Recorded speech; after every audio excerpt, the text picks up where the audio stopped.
Oh my, we're live now. We're live, Yeah. Oh, goodness.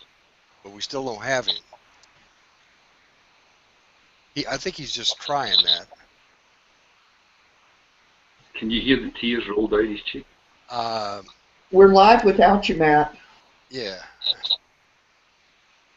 Yes. Okay. What we'll do is, I think, Elizabeth, take control.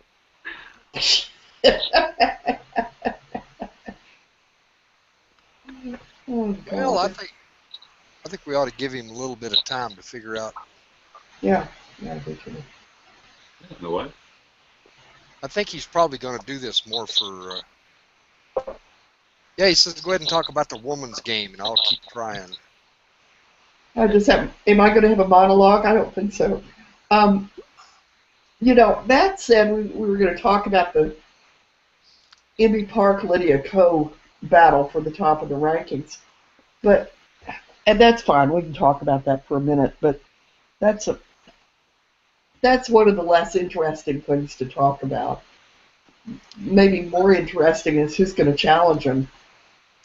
I mean, there's some things coming along that look fairly exciting in the form of sophomore year people and new rookies, and I don't think they're going to be up there by themselves all that long.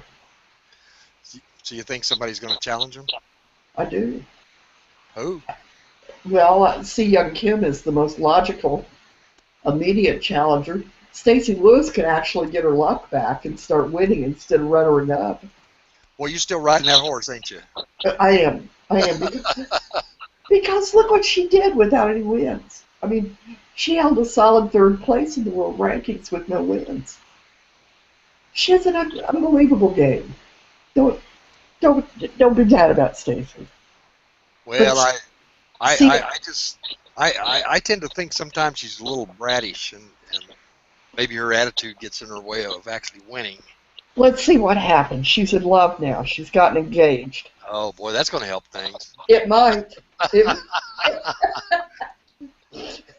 She needs to talk to Roy McIlroy about how that helps. And Tiger, and Tiger. yeah, I know. And but Ivy Park is the model. Ivy Park managed to have a wedding, buy a house, and do a grand slam all in 1 year. So there is something to be said for getting your personal life straightened out. And if that's what's happened, Stacey could be a real threat to those two. And if not Stacey, See Young Kim and Hugh Jo Kim. And Inji Chun is going to come along. I mean, she looks like she came out of nowhere, but she didn't. So we've got three South Koreans who are going to hit the links in January, and really, I think they're going to set the place on fire. And then there's always the wild card Brooke Henderson, who may or may not be able to keep up, but I think she can. I don't think Indy Park and Lydia Ko are in it alone. No, I think Well, that with Lydia Ko coming onto the scene over the last couple of years from her fantastic amateur, a couple of years as she just shot onto the stage and she's maintained and pushed forward quite hard. That has shown all the young potential girls that are out there that are coming from the amateur ranks into professional ranks that it can be done. The Yes. consistency. We all wondered a couple of years ago, would she be able to, would she go for a severe burnout, or would she be able to remain at least consistent and stay hold a top 25 or top 50 position? And she's done better than that. She's pretty number one, and it's Yeah. because she's consistent, fantastic. I think she's broken the mold, and she's gone through. And she's been a trailblazer for all the kids coming from behind. It's brilliant. But once the mold is broken, John, who knows who's going to step in and remake it again? I mean, I think she's a pathbreaker, and I'm not saying anything negative about Lydia Ko's game. It's stunning, but she's leading a whole pack, a whole new generation of golfers who are going to show us what excellence really means. Yeah, I think you're correct. And you said at the start, it's not just about Inbee Park and Lydia Ko, and Stacey Lewis is there. I mean, she's absolutely phenomenal. She's the best drivers on the tour. and she's only got to get a little bit of luck on the putting greens, or work harder on the putting greens, and she'll just do it. Yeah. Yeah. An astonishing golfer, and that doesn't just fall away with what she produced a couple of years ago. We'll see. Yeah, it'll be a good season. Yeah, but Well, I've I've always felt that for golf to generate any interest in the United States, it's got to be Michelle Wie's got to do something, and unfortunately, I think she's past the. And Stacy just doesn't turn on the American audience like Michelle Wie did, you know. So I don't know. Well, you've got to go for you've got to go for your other girl. The great American had a super year, and it's pretty obvious it's Lexi Thompson. From being a rather good top player, she broke through last year or this season, and has been sort of knocking the door a little bit. Maybe I don't think anybody really thought she was going to do it, and then poof, in she comes, and she gets 2 wins, and she's went to a top 10. She's doing great. See, Lexi could be one you want, Les. That could be your sex symbol up there to bring the audiences in. No, he's right. Lexi could easily come along. She's like a flower in blossom, and we'll see how big the bloom gets. And but she's got some of the same problem that John Daly had. You know, she likes to show people how far she can get the ball, but the rest of her game tends to suffer a little bit. My gosh, Les, 2 years ago I would have said yes. But I agree with Elizabeth. I actually looked at some of the stats for Lexi Thompson this afternoon, and she's greens and regulation. She's first on the list. That's right. It's pretty good. Well, you guys have to understand. You know, I've been writing about football for the last almost a year, and what took the hit was the LPGA. I haven't kept up. Yeah. You know, I'm not sure if it's Trotsky or Matt Hooper who's joined us. I've taken John's advice and gone for the phone. This laptop is not working. Yeah, I just switched my laptop off. Yeah. I've got it's good to see somebody made an effort. I know. Carry on. We're just balancing out Lexi Thompson's sex appeal for the American audience. And, that's where we are. That's how we've debased it so far, Matt.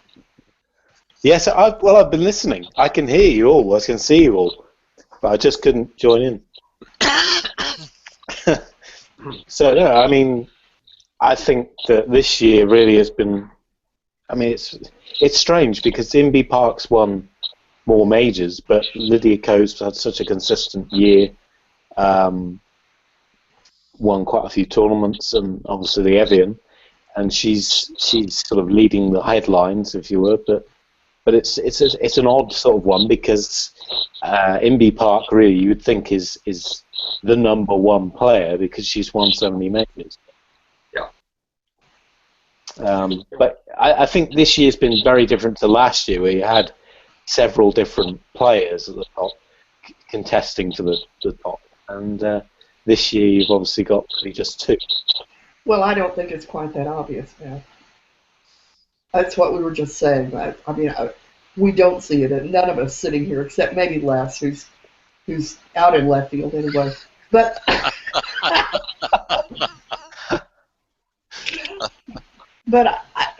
John and I both see it as a multi-horse race. I see 3 young South Korean players and Lexi and Stacy Lewis all as and Brooke Henderson all as potential contenders for this. It's not just Inbee and Lydia.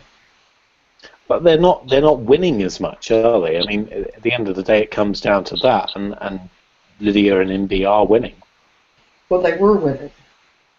Nobody's winning right now. They're resting. Yeah. But no, I think it has been a different year to 2014, where every single week was exciting, and you never knew who was going to win really. But this year has been a bit more stable at the top. We've got that genuine star that Les was so much wanting last year. You know, and Lydia Ko. Michelle has been injured and she's not really kicked on from last year. So, well, Michelle didn't deliver. You're absolutely correct. But then, you know, who can predict injury, really? no, you can't. And once you're injured once, generally players seem to continually get injured after that. Yeah. We'll talk about a little bit about Tiger later on, because the back injury, of course, is the one, I think, which finishes any golf club. Must we? Must we talk about Tiger? Of course. Of course. It's relevant. But I just wanted to get your views, Elizabeth, on the Solheim as well, and what that could do for golf, because obviously it was controversial, but it was super exciting as well. Oh, wasn't it? Wasn't that amazing? I mean, the Solheim just pulls it all together for me. Golf is such an amazing game. And A, it's very hard to predict an outcome.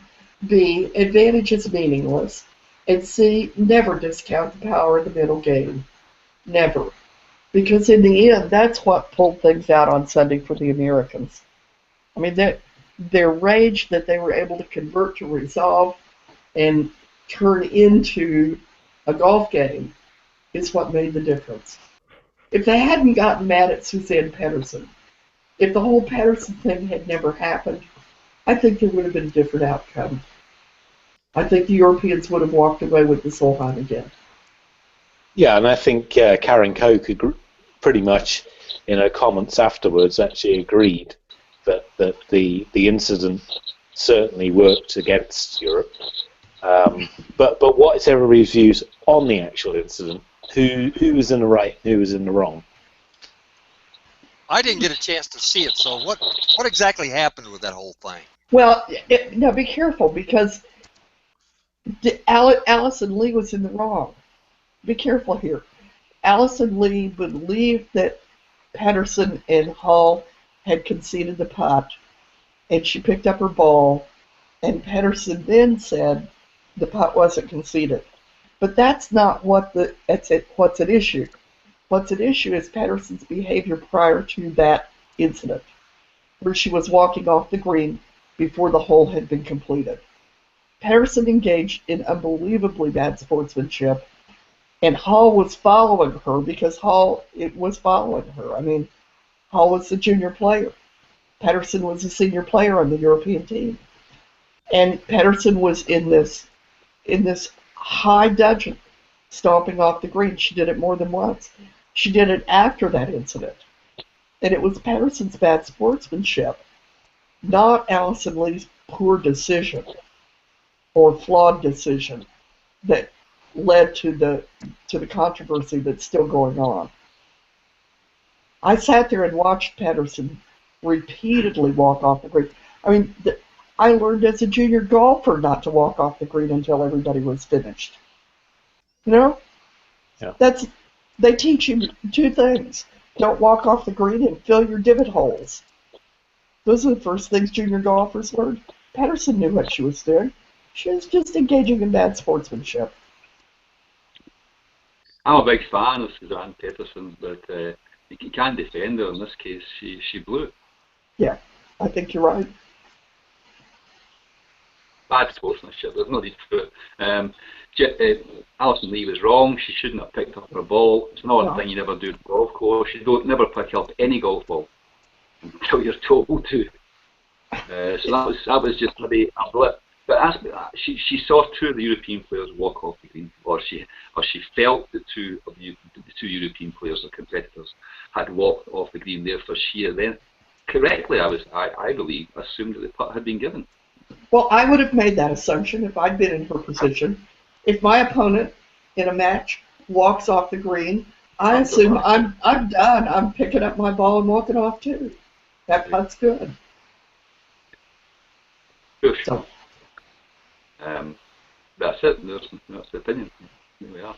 you know, I think Pedersen has destroyed her chance of being a Solheim Cup captain. Oh, that's gone. That should never be forgiven for that. No, for no, I don't think so. by those that picked that position. No, that's finished. A lot of players were extremely disappointed at that, and I wondered if they put some real pressure on her to write that letter to Julie Inkster and to make it public. Well, Inkster's too much of a sportswoman to do anything other than what she did. But we could talk further about Karen Koch and why she didn't intervene. But I think she made the right decision. She needed to turn the decision over to the officials, and they made that. I think they made the proper call. Well, so, how about looking forward to 2017 instead, and Julie Inkster saying, "Yes, you're damn right, pal." Let's just get in there first. That's fantastic. That's right. Wonderful, wonderful performance on the stage as well, and all that kind of stuff. So there we go. Yeah. So it's been a pretty amazing year for the women again, and the tour goes from strength to strength, and more events added next year, Elizabeth. What do you think about next year? And you've got the International Crown obviously returning. Who do you think is going to shine next year in the women's game? Let me get my crystal ball out. Will the South Koreans continue to dominate? Will Lydia Ko walk away with another $1 million pile of money at the end of the year? Will Iji Chun show everybody what's to be done? Will Lexi Thompson win 2 majors? I think all of those things could happen. The kind of dark cloud on the horizon has to do with Spain and the wonderful showing that they made at the 2014 International Crown, and yet they all, none of them were really playing very well this year, and so Spain may not even qualify for the game. Is that not the joy of the competition, that you have to keep playing well, to get into it? It's such a good format. It's quite exciting from that point of view. There's a real build-up to it because you have to keep playing well. Well, we'll see what Spain does. I mean, I think it would be a real shame if the defending champions didn't qualify. I think maybe they should automatically qualify. I think that would be a good idea, actually. So moving on then, and obviously the star in the game right now is Jordan Spieth. He's had a truly amazing year. There doesn't seem to be a week where he isn't in contention, and even the last event in the Bahamas, he was pretty close to Bubba Watson. He was 21 under par, and he didn't win. Where does this year he's put together rank in the game of golf, Les, first? Well, when you win 5 tournaments, 2 majors, what do you win? $12 million plus the FedEx Cup. That's a pretty amazing year, and I think his year started when he won the Australian Open last year. I mean, that's when he kind of figured out that he was a pretty good golfer, and then come back and put the Hero Challenge deal away. By what was it, 10 strokes? Yeah. What an amazing year. I do have to say though, up until he won the FedEx Cup, I thought Jason Day gave him a pretty good. I think the scales were starting to tilt a little toward Jason Day maybe being the player of the year, but. Don't you think that Jason Day's going to come right along and stay in the mix at the top of the rankings this year? Oh, I think so, and I do. I agree. I don't see any let up in him or Jordan Spieth. No, Jason Day's been knocking on that door for about 3 years now. Performances in the majors for the last 3-4 years have been absolutely phenomenal. A matter of time. It was only, just like Spieth, he was only a shot away from the playoff at the Open in St Andrews. And also, I wrote in a blog earlier in the year that had he not had that spell of vertigo at Chambers Bay, he finished tied 9th, but he was right there in the mix too, and I guarantee I don't think he'd have missed that same putt that Dustin Johnson missed. I wouldn't have missed that putt. What are you talking about?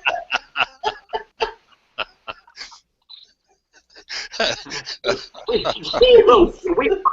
cut those greens most days, so it's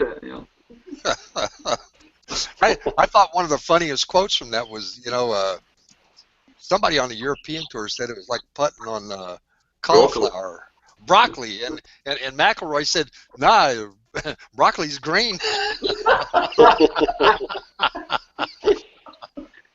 Yeah, poor old Chambers Bay. They get really hammered at times, don't it? But it was good fun though. I've talked to a few golfers while I've been caddying who were at the tournament, and they said it was absolutely terrible to get close to any of the action. There was three holes where they just couldn't. They were looking through binoculars. That's not how it should be. Well, I thought the ending of that tournament was about as compelling as you can get golf. I mean, I mean, Jordan missed that shot at 17, where he dumped it in the bad stuff, and I think he was the most surprised person on the golf course when Dustin Johnson missed those 3 putts, or 2 putts. I think that the U.S. Open was really it is so compelling, firstly because the golf course was so out of condition. It was crazy golf at times. Players were having to putt 30 yards past the hole for the ball to come back to the hole. And the golf course actually helped to deliver a really unpredictable, close finish. And the players just put on a show at the end, really. And Jordan Spieth, that's when he showed to me that he was a genuinely great player, because the Masters, I'm not saying anybody can run away with Augusta, but that golf course suits most players that play there. It's wide open, whereas it's the same challenge every year, really. Whereas the US Open isn't. It goes to different golf courses. It wasn't this year. And it was really, really difficult. And he gutted it out. He really did. Well, I thought the end of the Open Championship was just as compelling as the U.S. Open was. I mean, that's 2 great Opens. That was some great golf we've seen there. It could have been a 5-man playoff, easily. Yeah. Oh yeah. The bottom line is we saw spectacular golf all year on all the tours. We saw splendid golf. What a treat. Definitely, and talking about obviously Spieth and Day, and we have to talk about Rory, and nobody can say he's had a bad year. He's won 4 tournaments around the world, but he just unfortunately couldn't get anything really going until Sunday at the Masters. Couldn't get anything going until Sunday at the US Open. The Open, he obviously missed through his injury. PGA, he still came, tied 11th. He wasn't that far away from having one of his better years, but it's just for him, the pair of Spieth and Day playing so well is a real challenge to him for next year.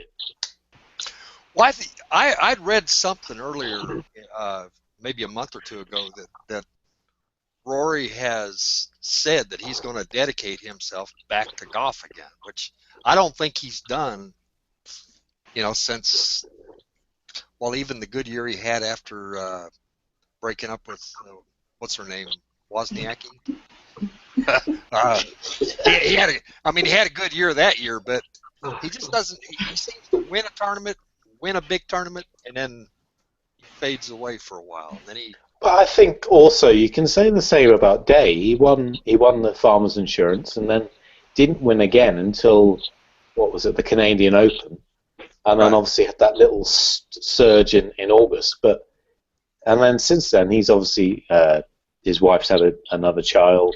He's not played at all in Australia. He didn't play at the Hero World Challenge. Coming into the start of next year, he's actually going to be quite rusty. Oh, yeah. He's going to be quite relaxed and ready through good preparation and practice. I mean, it wasn't well for a part of the season. Well, he's got, health you know, problem. he's got a new child, and I think he withdrew from the Hero Challenge because of it, because he wanted to, you know, get his home time in. And you know, his wife just got leveled at a basketball game here the other day, and got carted off the course with some kind of an injury. So I know, nothing wrong with it. Guys used to take time out when the season closed and they came back the following year. They used to take 2 or 3 months off. It's not. Remember now, the golf is 12 months a year. It's not. It started 26 season last month. So, I think you know the other than the Hyundai Tournament of Champions, you know, I don't think they really get cranked up until they get to the Farmers, to Torrey Pines. I think that's really the first big for everybody. Abu Dhabi next year is going to be pretty big because Spieth's playing, Rory's playing, Ricky Fowler's playing. That I enjoy, because that's probably my favorite part of the European tours, that Desert Swing. We'll get a few more Americans here. I wouldn't be, Patrick Reed will be there as well. Come on, let's Patrick. Great. I expect Patrick. Loving it. So, I mean, obviously there's been a lot of talk about it being the new big three, and it's difficult to say that because Jason Day's only won one major, and he's still, in terms of winning tournaments, is well behind Spieth and McIlroy. But obviously, if you look at the world rankings, they're quite a bit ahead of everybody else. Would you think Bubba Watson should be included in that sort of discussion? No. I don't. No. Too mercurial. I've never thought Bubba was a serious golfer. He's not. He said he's already said if he's ever number one, he's done. You know, that's his only goal, I guess, is to be number one. Well, he's number one just for a week. No, I might ease Ricky Fowler into that conversation. I think Ricky Fowler's due to win a major this year, and that'd be great. Yeah, I'd like to see it. Especially, I was really impressed with his performance at the Players. I mean, he came alive on the 16th hole, and there was nobody going to beat him. You know, after that. You know, let's talk about a couple of babies. Let's talk about Fitzpatrick and Dunn. Yeah, it's a very good point. They made Dunn made his pro debut at the Dunhill, didn't he, John? And did pretty well. Yeah, my friend James carried for him. James and I started carrying the St Andrews back in 2002. And I look around and it's like, what are you doing here? He says, I'm carrying for that Irish guy. I was like, great. They both come from Ireland. James has worked on the old course for over 10, 12 years. He's done the European tour. He's a safe pair of hands, and he got him through the Dunhill quite well. That was all it was required. He had a couple of little blips there. I followed him on the last day, but nothing spectacular. James just guided him around the golf course. He knows about the back of his hand, much as I do. It was a pretty simple run. The boy is, as he said to me later on in the pub, he putts really, really well. So let's look forward to seeing the next young guy on the tour with a good attitude. He seems to have one, so I want more of it.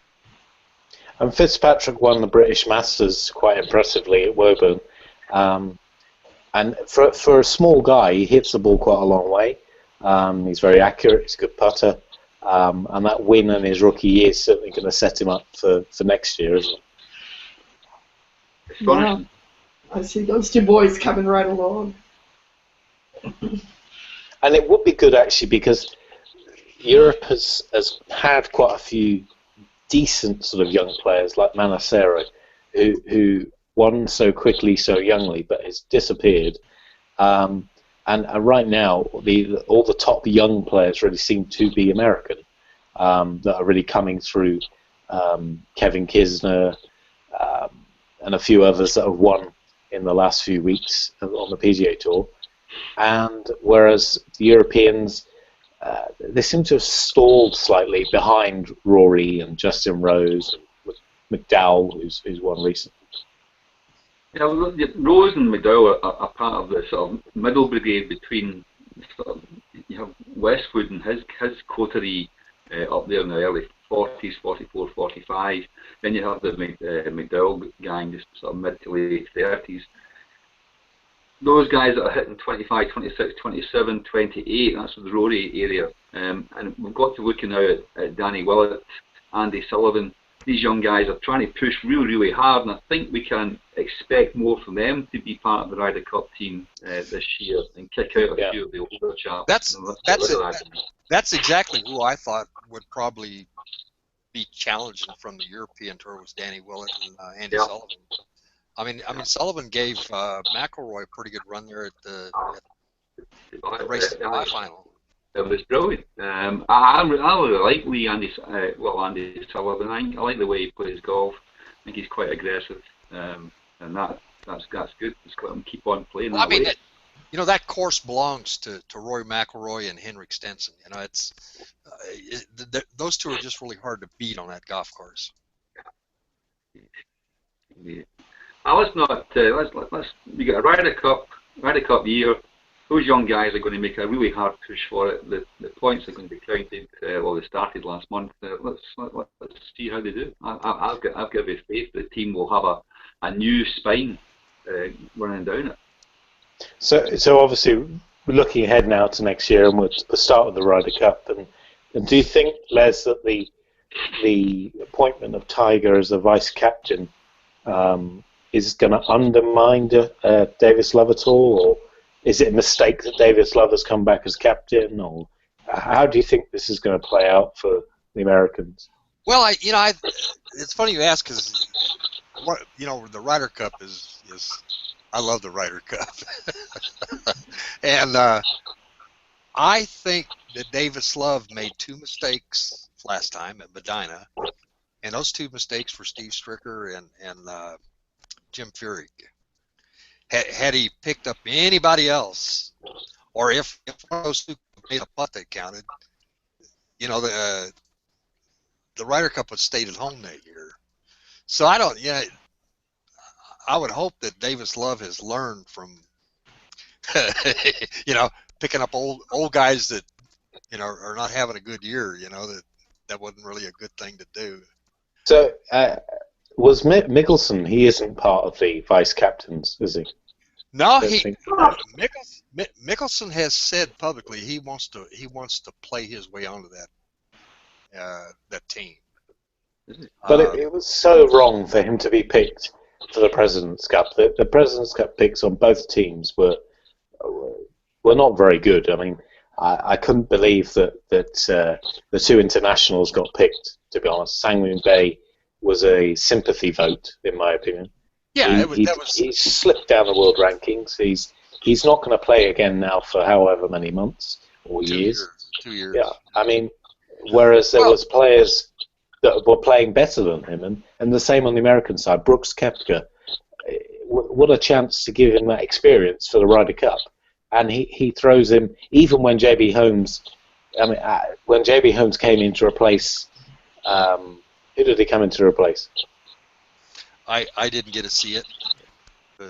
He was called up as a replacement when it should have been Brooks Koepka. There's no doubt about that.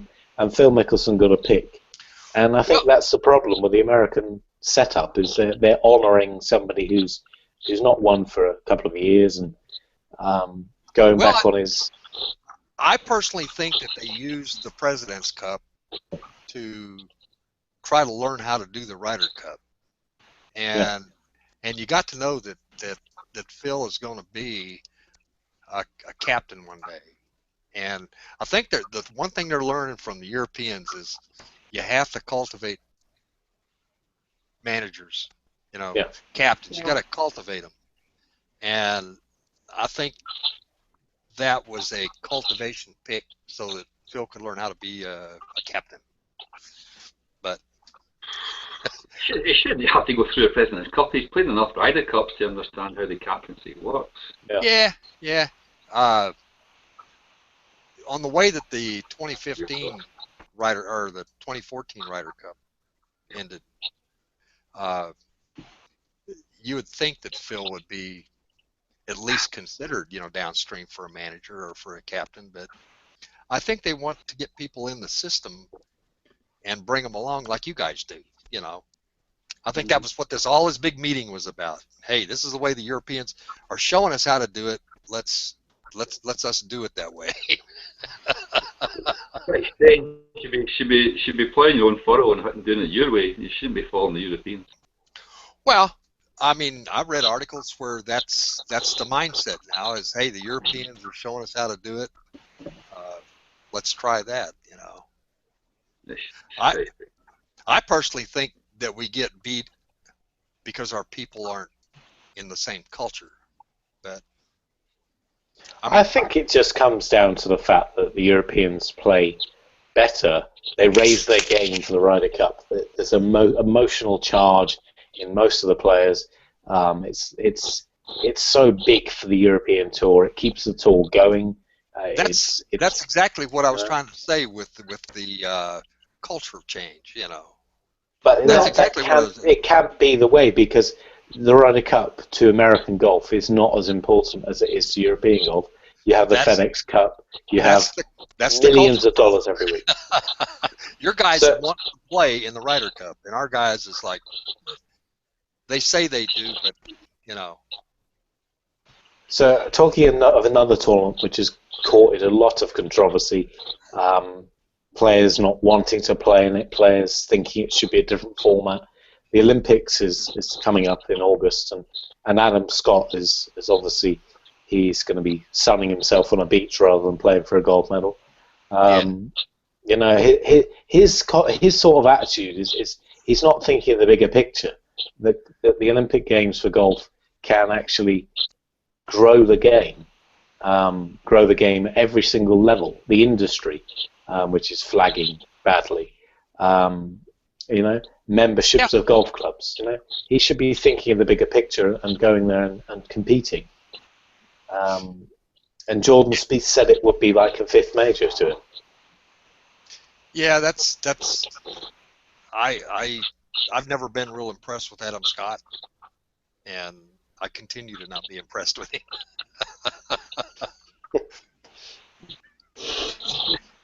He's done his thing. I think he might just be resting on his laurels. He's won a Masters, he threw away an Open. Yeah, great. That's me. I'm finished. Well, let me ask you a question, John. Do you think that had Adam Scott not had Stevie Williams on the bag, if he had won that Masters? Yeah. Do you think he would have? Yeah, either one. Huh? Yes. I don't think it's down to Steve Williams. So you don't think Stevie read that putt for him, huh? And told him how to putt it? Oh my God.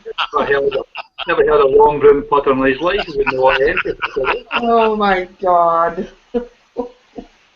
Not into Steve Williams with a handshake that with a putt.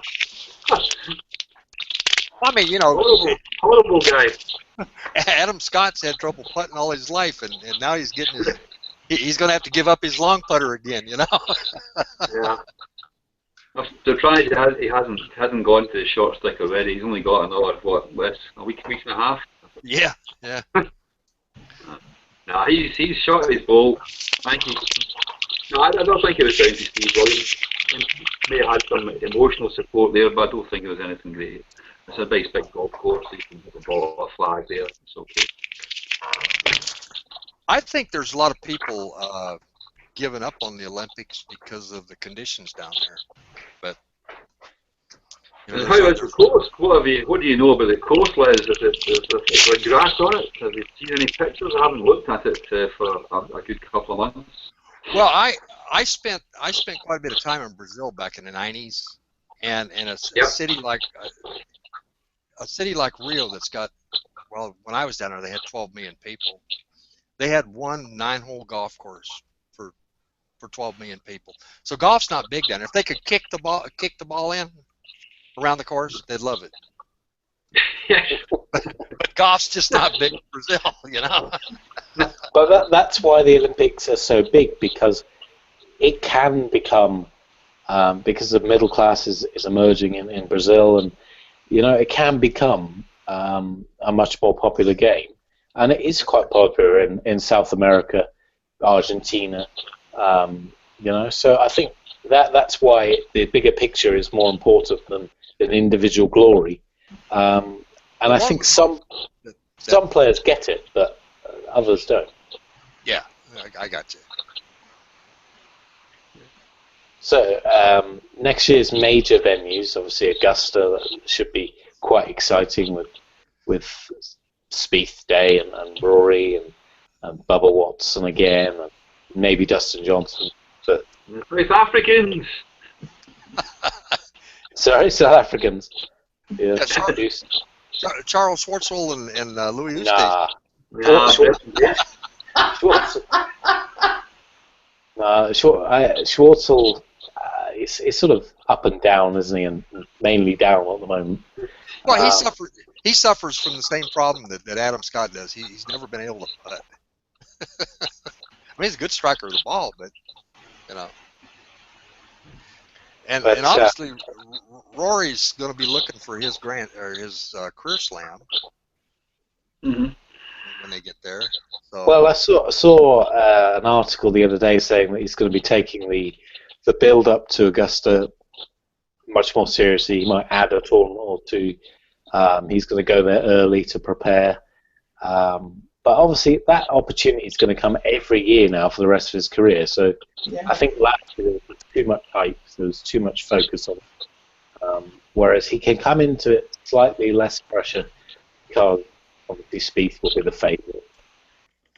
Jason Day as well. So, but the major I'm really looking forward to is the US Open because it's Oakmont. See, I think Augusta is going to be a three-way battle between Day and Spieth and McIlroy. I think it's going to break down that way. I wouldn't count Bubba out, man. Bubba plays that golf course pretty good, and he likes the golf course. So. Yeah, but I think they can outplay Bubba. I think Bubba's done. Well, I heard Ricky Potts said that a couple of years ago after he won the first Masters, but then he turned around and won another one. So. Yeah. It depends on Bubba's attitude. You know, if his attitude's good, he plays well. if he doesn't like the golf course, he's not gonna play good. Yeah. So I mean, Augusta will be fantastic. It's the start. We all know it of the real golf season. The majors begin. Everything leads up to that tournament, and once it's there, we kick into 2016 proper. It's going to be it's exciting. It's exciting as the year. Well, I think 2016 is going to be a phenomenal year for golf. I mean, the stars are lining up, especially if Rory comes back and is competitive. Wow, you got three great players. There's no reason to doubt that's not going to happen, but Rory is competitive. He's a competitive kid. He always has been. He wants to win. He's always wanted to win. He's just got to believe it. Yeah. He needs to quit playing pickup soccer games in the middle of the golf season. I think that make him off his agenda. Yeah, I don't think that's going to be there any longer. No. Maybe more table tennis and pity pat. And he's approaching the altar again, isn't he? Or didn't I hear that he's he's betrothed again? You're reading too much Hello magazine. Man, you just got to stop that stuff. No, Man, your age. Jesus. I read what's out there, you know. Good luck to him. Well, you know, they say happy wife, happy life, you know. He'll be fine. If he's got engaged, I'm sure he's done it for the right things. Yeah. For the advancement of his career. Well, Matt, what do you think? What are you looking for in 2016? Well, I was just starting to say, I think the US Open is going to be really exciting because it's Oakmont, and many of the players actually haven't played there. The last time it was there, 8 years ago, you had Tiger, Jim Furyk, Cabrera, all in the mix. But none of these players were even on the tour back then. In fact, Rory wasn't. Spieth definitely wasn't. Day might have been on the nationwide tour or something. But none of the top players now were even around when the last US Open was there. It's hosted more than any other tournament, and I think it's going to be a real fun challenge for. And I do think Jordan Spieth for that is overwhelming favourite because of his putting and his accuracy off the tee. Yeah, yeah. I mean, if you need a 15 or 20 foot putt to save par, I mean Jordan Spieth's your guy. Used to be Tiger back in the day. Yeah. What's that? It used to be Tiger back in the day. Yeah, yeah, yeah. Long live the king. Well, let's get on and talk about obviously Tiger and the recent interview he did. Very honest, open, and I don't think he can actually deny it any longer that really he's looking to beyond his playing career with course design and other interests. This injury obviously is much worse than we ever thought it was, because he's not even allowed to do anything to actually get better. So it would seem, I mean, I did a thing for the end of year world rankings, and he's in the low 400s. It would seem that his career is really coming to an end. Surely none of us think he's ever going to win again. Nah, I got to agree with you, unless there's a miracle of some kind, and he changes his golf swing. Well, we discussed this, I remember, last year about his golf swing and how hard he was trying to hit it when really he should be adapting to his age. Yeah. I mean, I think he's done. I think he's now trying to reattach to the media that he, what's the word I'm looking for? Turned off for so many years.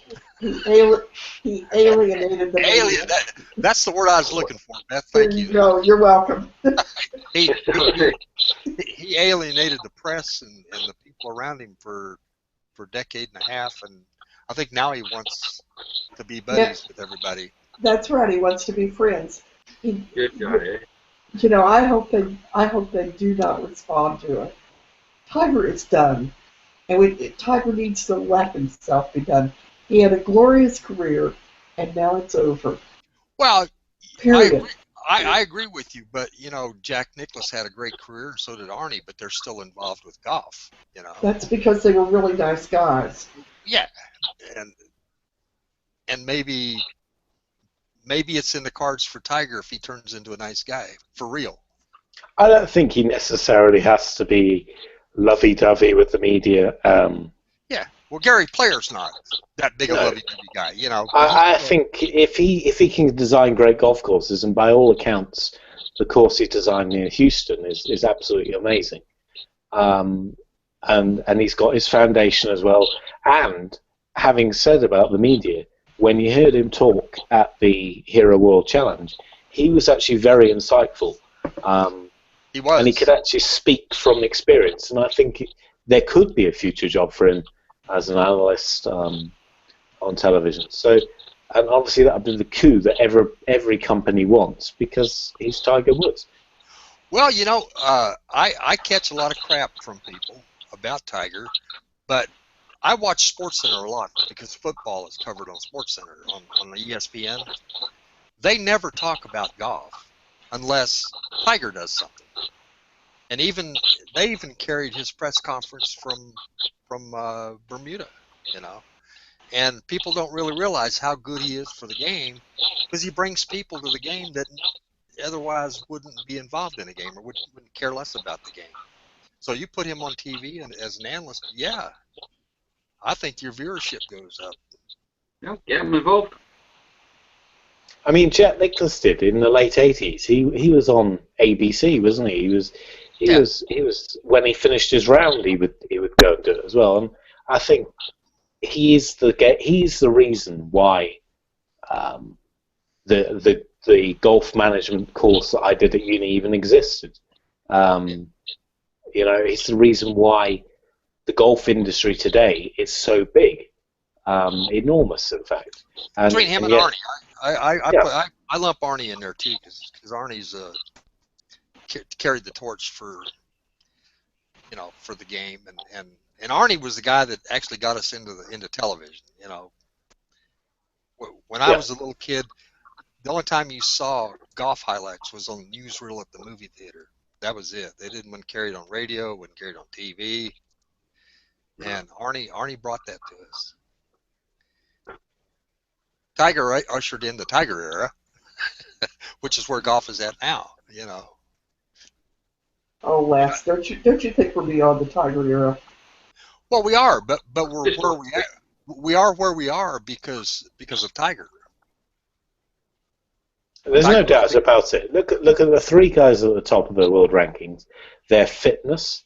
30 years ago, that didn't exist. It just didn't. I mean, you might have had one or two. Greg Norman. Yeah.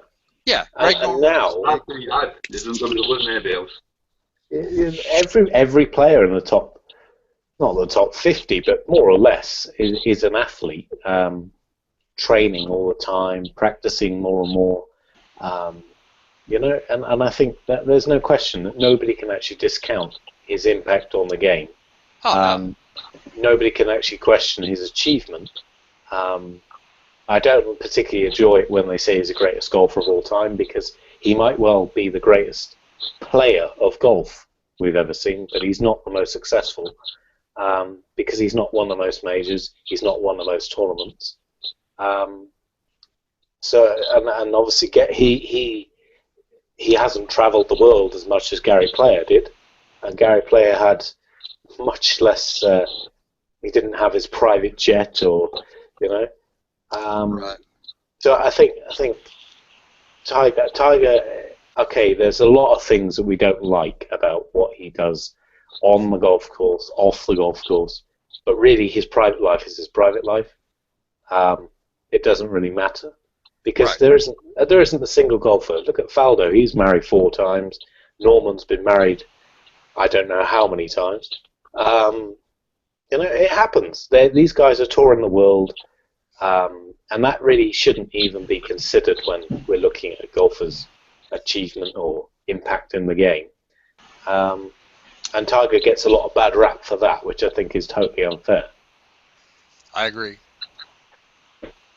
I'll be the first to admit I've never been a really big Tiger Woods fan, but I've always appreciated what he's done for the game.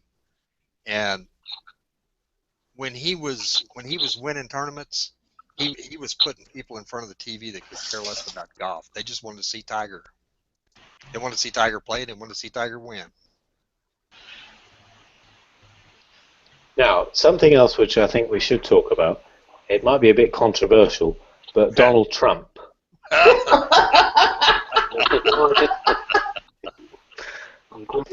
Oh God!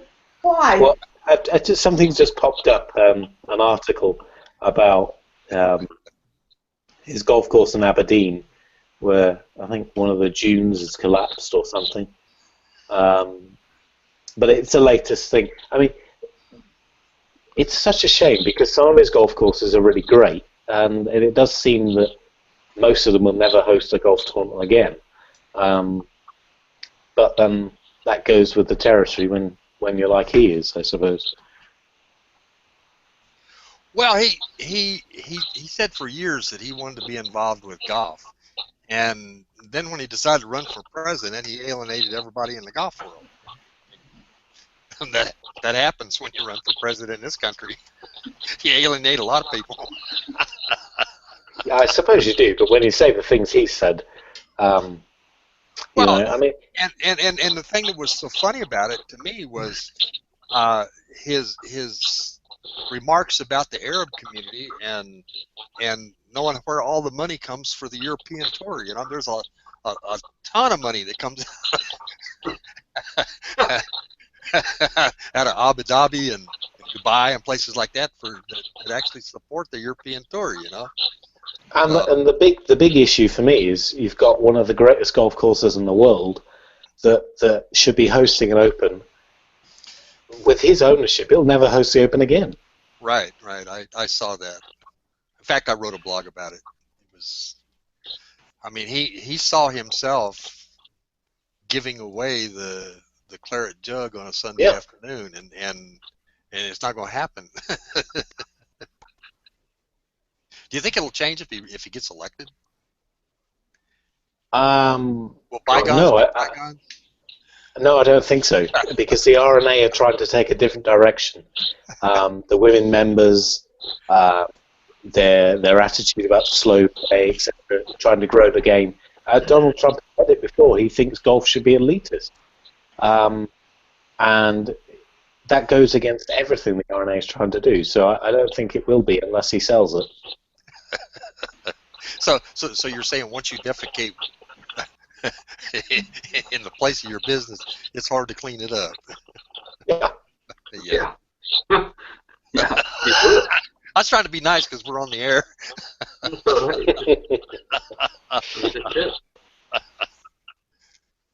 Yeah, I don't know. Just a fool. He's a buffoon. People tend to have short memories. I can remember my mom all through the years when I was a kid. The incumbent president was always a jerk, and 5 years after he was out of office, she thought he was the greatest president that ever lived. You know, so people forget over time. You know. I think we should. I don't think that we should get Trump into office prematurely. Be careful. Yeah, I don't think we should give him any airtime at all. There you go. Okay. I just think it's an issue that we needed to talk about because obviously the Open would have been going back to Turnberry the next 10 years or so, and now it's not going to be. It's probably been 2022. I think that's sad too because that Turnberry had a lot of history. You know. Oh, it's a great golf course. Oh! There you are. Matt, are you still there? No, we've got a still picture of Matt. Maybe his phone's going. I think we lost Matt. Yeah, we have. Yeah, we've been trouble.